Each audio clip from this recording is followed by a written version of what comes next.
You try to move on, but still you're perfecting. Week 3, we're starting this one appropriately here in New York City.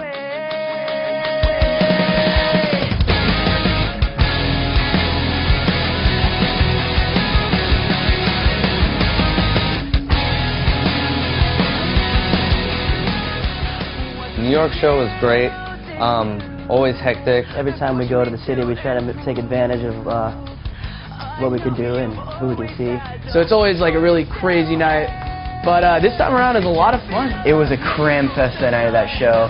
Highline Ballroom sold out, and we had an amazing time.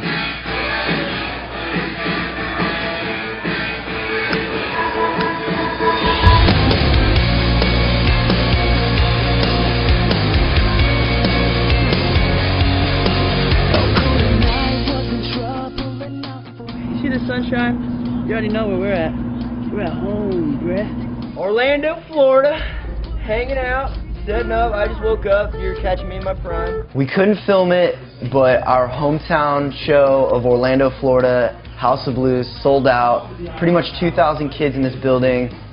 Best show of the tour so far. If you were to see it, you would see us with really big smiles, having a lot of fun. It's been about 7 years since we played our first show in Orlando, so over time people have seen us grow up, and finally, you know, people are backing us like we back our own music. It's always a different vibe, you know, going into your home, knowing, you know, we're from here, and some of these kids have seen us like 20 times, you know, it's crazy.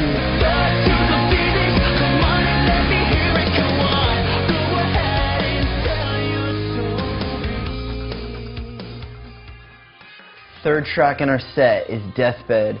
Track 5 off a little faster. It's a really cool vibe, you know, it's kind of a different song for us, it's a new song. It hits really hard, and I'm just stoked to be playing in our set. It's going to be our next single. We're shooting a music video for it in April. It's very different than a lot of the other songs on that record. It's definitely, you know, a rock song, but at the same time, it's, you know, it's got a slower vibe to it. You know, it has like a really heavy feel to it, more of like a theatrical feel with the strings and stuff like that.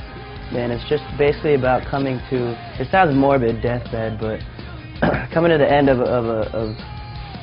you know, a certain situation, whether it be the loss of a loved one, a breakup, you know, anything that's kind of very just significant as tragedy in your life, and being stuck at that point and holding on to that. It's just by the bridge of the song, it kind of explains like getting up and moving past it. So it's a very hopeful song, and we like to play it third because it kind of gets a little bit more of our Therefore Tomorrow hopeful sense and a little bit deeper sense in there. I think kids really catch on and sort of like get sucked in at that point of the set. Keep an eye out for Deathbed.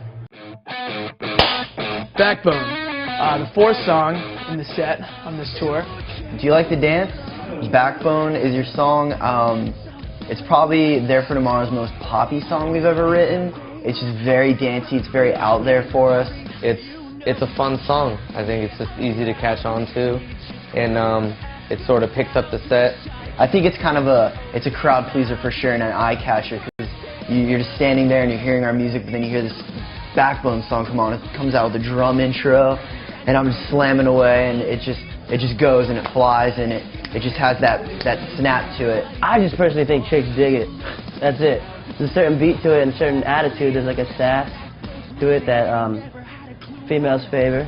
It's definitely a feel-good song, and I know all of us really enjoy playing it live.